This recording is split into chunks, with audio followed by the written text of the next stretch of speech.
Hey, it's Lights Camera Jackson. Happy Sunday and welcome to LCJ Live. Today is Sunday, December 17, 2023. I've got my reindeer here with me. We're almost to Christmas time. Next Sunday will be Christmas Eve, and this is the new Pez. Wow, for 2023, which is in stores now. I posted earlier today about Hunger Games. We'll get to how it's doing at the box office and how historic it kind of is for Lionsgate. We'll talk about that, how big of a drop for The Boy and the Heron, and more. But of course, the number one movie is Wonka. We knew after last weekend when Boy and the Heron made 12.8 that Wonka was absolutely going to make more than that for this weekend and win the box office. $39 million. It's a good number. It's a better number than I thought it was going to be. I really didn't think people would go right away. I thought majority would wait till Christmas time into New Year's, and I think that's still the case when you look at the total box office. But 39 is a good number for a musical, for Warner Brothers, for a brand. Warner Brothers outside of Barbie has kind of struggled this year. And so Wonka already with 39 means this is definitely getting into their top 5 for the year. I think it only needs 73 to beat Blue Beetle. So it's absolutely doing that. A better number, I think, than they all expected. The marketing helped. Timothée Chalamet and Hugh Grant were everywhere. Keegan-Michael Key as well. Lots of promotion over several weeks. I didn't love the movie. My full review has been at lights-camera-jackson.com for I think a couple weeks now, a week and a half, something like that. You can go there and read it if you haven't read it yet. I do not love the movie. I love the other two Wonka films. This just did not do it for me. I've heard from a few other people who didn't like it, and a lot who do. But clearly, before Christmas, people wanted to take a few hours of their time and go see this Wonka movie, which had no competition this weekend. You look at next weekend, it's amazing that you have so many movies coming out. From Aquaman to Migration. I've seen Migration. I've seen everything except for Anyone But You, which comes out, and Aquaman. But The Iron Claw is also out. A bunch of movies in limited release. And then the big Christmas Day movies, all 3 of which I've seen. Color Purple, Ferrari, Boys in the Boat. The Boys in the Boat review embargo just lifted. I like the movie. I don't love it, but I like the film. I think it's good for what it is. It's not outstanding, but I like it for what it is. Color Purple review embargo lifts Tuesday. I don't know how much I can say. I mean, I can say a little because the social media embargo is lifted. I will say this about The Color Purple. Fantasia Barrino is a good actress in this movie. I think I even like her acting in the movie better than the singing. So I would say Fantasia Barrino should think about more acting roles over the next few years because she is good in this movie as an actress. So I'll have more on Color Purple though. Ferrari, I thought was okay. Better second half than first half. Mike Sargent and I review Ferrari. We also review American Fiction at toofast2films.com. Speaking of American Fiction, it was one of the biggest limited releases of the weekend. Wonka didn't have nationwide competition, but American Fiction opened in 7 theaters, made $227,000 for a per-screen average of $32,000.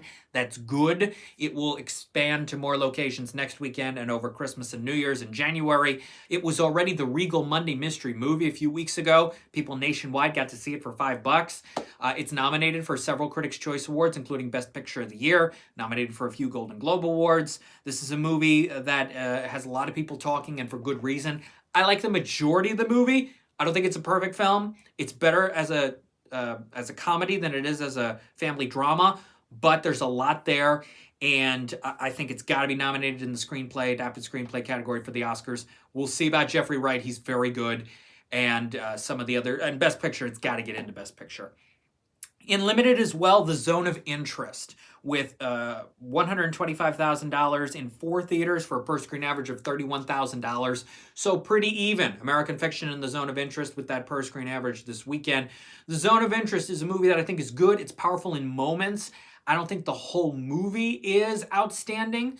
I appreciate technically what went into it. Some of the sections of it, a little early on, a little later on, kind of dragged for me a little bit.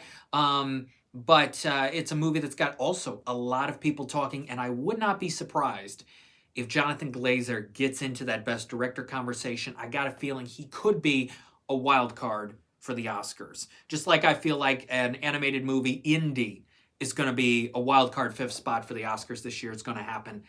I got a feeling maybe Jonathan Glazer. It depends on how many people see the Zone of Interest and embrace it. The Taste of Things, which is outstanding. Juliette Binoche, oh, she's got to get in. Here's the problem.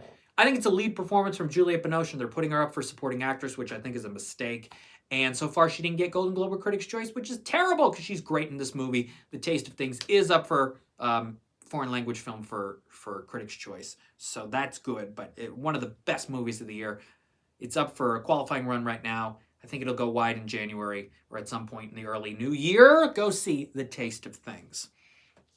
Other box office results. If you're watching live on YouTube, thank you. Send in your questions and your comments. So in second is The Hunger Games, holding on to that second place spot, adding $5.8 million this weekend. It's at $145.2. Needs $6 million to pass Divergent and to pass La La Land, which basically tied with $151 million each, to become the 9th biggest Lionsgate movie of all time. Now, I had to go back and look today, and technically the only Twilight movie that was truly a Lionsgate film was the last one. The others were Summit Entertainment, which absorbed into Lionsgate, but not until early 2012, and there was only one Twilight movie after early 2012. So technically you can't count the first 4 Twilight movies as Lionsgate films. They were technically purely Summit Entertainment movies. So with that said, you look at the 4 Hunger Games movies prior to this, you look at this one, a couple John Wicks, Knives Out is in the equation. If this Hunger Games movie adds another $6 million, which I think it will become the 9th biggest Lionsgate movie. I think there's gotta be another installment on the way. They got to look at this. It opened to $44 million, and now it's total $145, and Lionsgate's got to go, wow, we did not think we were getting another $100 million plus out of this. Everybody waited till Thanksgiving, and after, the young people waited a little bit to go see, maybe wondering if it was good or not. I don't think it's particularly good, but some people say it is, and they were waiting, and they're experiencing it in the theaters, which is interesting. It could still do another 10, 12 million, get a Christmas bump. We will see. So that's Hunger Games. In third is The Boy and the Heron, which it made 12.8 last weekend. Technically, it was only about 10.4 from Thursday to Sunday, the couple million from the early preview showings, but still dropped to 5.2 this weekend. This is a bit of a drop, 23.1. This is a film that I don't love. It's good Miyazaki. It's not amazing Miyazaki. But it is getting a lot of attention and could be a Best Animated Feature nominee. I think it's close to a lock at this point for the Oscars. It's up for the Globe and Critics' Choice. Best Picture nominee, we'll have to see. I really thought that Spider-Verse was getting in the Critics' Choice Best Picture category. I really thought that was going to happen. I'm so stoked that Boy and the Heron made #1, says Eric Digliomini, that it was #1 last weekend. Yeah, a huge accomplishment for G-Kids anime, absolutely. I really thought Spider-Verse was getting in Critics' Choice top 10 list for the year. I really thought, and it would have been the first animated in a while to get on in the category. But it didn't. And the movie that I was most surprised to see on that Critics' Choice list was Saltburn, especially because it's only nominated, other than Best Picture, in 2 technical categories. It may be a rare case, and I'd have to go back and look, that Saltburn may be the first movie in a while, or ever, or something like that, to be nominated for the Critics' Choice Award for Best Picture without getting a nomination in a directing, acting, individual or ensemble, and writing category. To only have 2 other nominations in technical, that is interesting. But Saltburn took out Air. It took out, there was 1 or 2 other movies I thought were going to get Iron Claw, which is great and should be nominated for things. And it took out Spider-Verse and Boy and the Heron from potentially being in the top 10. So I was surprised that Saltburn got in. I thought it was going to be a few other movies, but interesting. Very interesting to see that. So anyway, Boy and the Heron could have been there, but maybe it still gets in the Best Picture for the Oscars. The buzz is growing for an animated film to be in that Best Picture list for the Oscars this year. But if the votes split, some wanting to go with Spider-Verse and some wanting to go with Boy and the Heron, then neither may get in. So we'll have to see. I know it's next week, but have you talked Ferrari yet? Any general feelings about Michael Mann or predictions on how it will do in the big wave of holiday films? Yeah, we'll talk about the big wave here in a second. Didn't love the first half of Ferrari. It gets better in the second half. Adam Driver's performance gets better. There's some intensity, not just with the racing scenes, but the drama itself. Don't love Penelope Cruz in it. There was buzz of her getting in supporting actress. I'm not surprised she's not in. I don't personally think it's an outstanding performance. Shailene Woodley, complete waste of her talents in the movie. So I eventually like Ferrari, don't love it overall, and it took a while for me to get there. How will it do? I'll run through that in a second. I want to mention Godzilla -1, which added 4.9 million. It's at 34.3. Trolls Band Together added 4 million. It's at 88.7. It's still bringing in families. Now Migration comes into play this weekend, which I think will take away more Trolls impact. Trolls needs another 6 million and change to beat Megan and get into Universal's top 5 for the year, or Migration gets there first. We'll have to see what happens. But this Trolls movie, not nearly what the first one did. I think 154 back in 2016. And over 100 million in VOD sales for the second one when the pandemic started. So a bit of a drop for DreamWorks there. Wish from Disney, 3.2 million. It's at 54.3. Not nearly what they thought it was going to do. Absolutely not. Yeah, it's more than the 38 million of Strange World, but right now not that much more, and couldn't get to the 96 million of Encanto, which became a at-home phenomenon. So yeah, Disney's not thrilled with how Wish is doing. Napoleon added 2.2 million. It's at 57. Not bad. The Beyonce Renaissance concert movie documentary added 2 million. It's at 30.9. Obviously significantly less than Taylor Swift, but look, it was still #1 and still made 30 million for a concert movie documentary, which not every concert documentary can do. And Poor Things in 82 theaters, something like that, added 1.3 million with a $15,500 per screen average this weekend. It's at 2.2. It expands to more locations this coming weekend. Christmas with the Chosen Holy Night, about 3 million, but don't have that money yet. And Waitress the Musical, not sure if it ended up in the top 10 this weekend after 3 million and change last weekend. Don't have the money on that yet. Let's talk about the big wave of holiday movies. You are right. There are a lot coming. Aquaman is this weekend. I'll be seeing it later this week. Migration, which I have seen. I cannot share opinion until Wednesday, I think. It opens Thursday. I talked with the director, though, Benjamin Renner. If you want that conversation, go to lcj.podbean.com. A good 10-minute chat with Benjamin Renner about Migration, Illuminations movie. I think both movies will do well. I think Aquaman will do well. There is enough interest in it. It will not be the DC bomb that we saw from The Flash and Blue Beetle, even though it did okay, and Shazam, which flat out bombed earlier this year. I think it'll do better than those. Maybe not the $1 billion of the first one, but I think people will go, and not quite the impact of, oh, how's Avatar 2 gonna do? And it overperformed exceptionally, but maybe somewhere in between.